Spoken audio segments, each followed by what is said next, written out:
il lui a dit, mais est-ce que tu as de biens pour laisser au monsieur en échange de cet argent? Il dit, je n'ai rien, je suis vraiment pauvre. Je demandais cet argent parce que je croyais que d'ici là, Allah allait me faciliter, disons, une activité qui puisse me donner un peu d'argent pour que je puisse régler cette dette. Alors finalement, le juge lui a dit, ça devient compliqué. Et le monsieur l'a dit au juge, celui qui était endetté, donnez-moi juste cette nuit et demain, Inch'Allah, je viens avec toi. Il dit, on vous a donné des semaines, des mois, vous n'avez pas pu honorer cela, et aujourd'hui vous me demandez une seule nuit. Qu'est-ce que cela change? Donc il voulait réserver cette nuit-là pour l'invocation. Alors il a dit, je jure que demain, Inch'Allah, je vais revenir avec l'argent. Il avait cette certitude, parce que là maintenant, il s'est rappelé qu'il y a la majesté suprême d'Allah et il comptait sur ça pour régler ça. Donc, quand on a la certitude qu'Allah va nous aider, on n'est pas pauvre, on devient riche automatiquement. Alors finalement, le juge lui a dit, mais qu'est-ce qui me garantit que demain tu vas revenir? Il a dit, si je ne reviens pas demain, à la même heure, considérez que je ne fais plus partie de la Ummah de Muhammad. Donc, ça c'était une façon de lui montrer que je n'ai pas intérêt à tout. Alors, le monsieur il est parti. Le commerçant aussi, il a dit d'accord.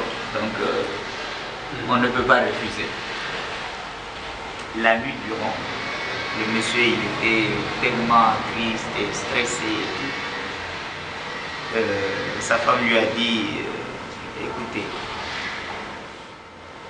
tu as demandé au juge de te libérer et que si tu ne reviens pas demain pour honorer cette dette-là, c'est que là on peut considérer que tu ne fais plus partie de la Ummah. Donc c'est-à-dire que Muhammad était en quelque sorte l'intercession entre témoins. Voilà, il était le témoin. Donc maintenant, on va prier sur lui. Et comme c'est l'être le plus aimé par Allah, à cause de cette prière, et bien grâce à cette prière, Allah il va nous faciliter les choses. Alors, c'était l'idée de la bonne épouse et qui a bien fonctionné. Wow, on doit bien choisir nos épouses. Alors finalement, ils ont passé toute la nuit à faire la salat en prière.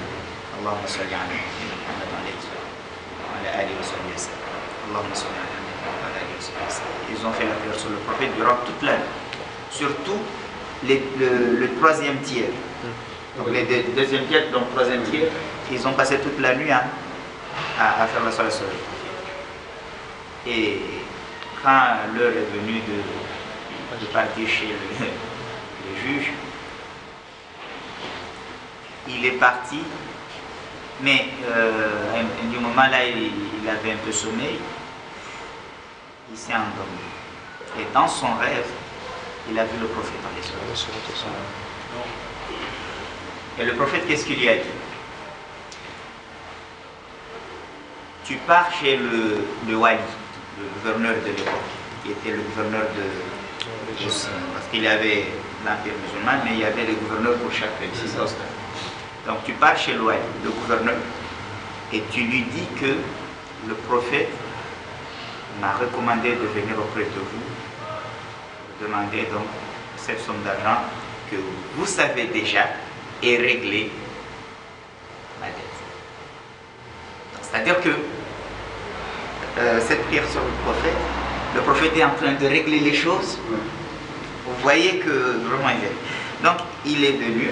Et bien il a dit, mais ya Rasulallah, si je pars chez le gouverneur pour lui dire que c'est le prophète qui m'envoie, il va me rironner. Il va me dire, mais qu'est-ce qui me prouve que vraiment tu as vu le prophète dans son jeu? Il a dit, je te donne une formule qui va vraiment disons, qui va le convaincre que tu m'as vu en réalité. Chaque nuit, le gouverneur, il ne dort pas sans faire des prières sur moi 1000 fois. Et la nuit dernière, il n'a pas pu faire les 1000. Il n'a même pas fait la moitié. Parce qu'il était fatigué, il y avait les affaires de l'État et tout. Donc il n'a pas pu faire cela. Mais dites-lui que, comme il n'a pas pu faire les 1000 comme d'habitude, j'ai accepté, on va accepter avec Allah parce que là, il a l'habitude de faire ça et il fait partie des gens du paradis. Et à cause de ça, donc je vais intercéder pour lui le jour du Qiyam. Là, comment il pourrait savoir que le gouverneur il fait 1000 fois la prière sur lui avant de dormir? Donc il est parti chez le gouverneur. Le gouverneur qui, au même moment, a vu aussi le prophète en rêve à cause de ce problème. Et quand il est venu, il a dit: ah, c'est toi le monsieur, et j'ai vu le prophète grâce à tes invocations et tout, et je connais déjà ton problème. Le gouverneur, il lui a remis l'argent pour aller honorer. Il savait déjà le monde. Parce que le prophète lui en a parlé dans un rêve encore. Voilà. Donc le prophète, toute la nuit, il a passé chez les 4 concernés. Celui qui était endetté, le gouverneur, le juge et le commerçant qui avait besoin encore de son argent. Donc le prophète, il a fait le tour. Donc il est parti chez le gouverneur lui a remis cet argent et il s'est précipité pour aller partir. Il était content parce qu'il a trouvé enfin la solution. Voilà, il a trouvé une solution à son problème. Donc il est parti chez le juge qui l'attendait avec le commerçant.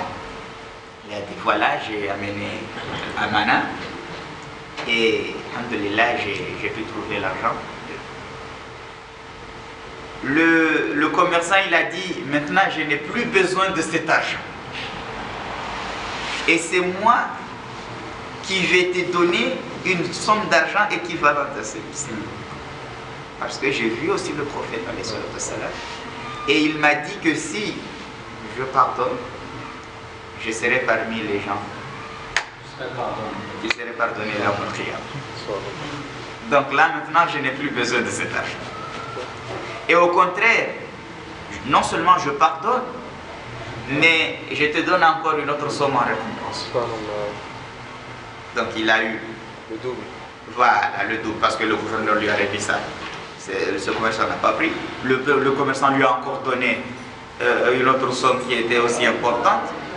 Et le juge, il a dit: moi aussi j'ai vu le prophète pour ce problème. Et donc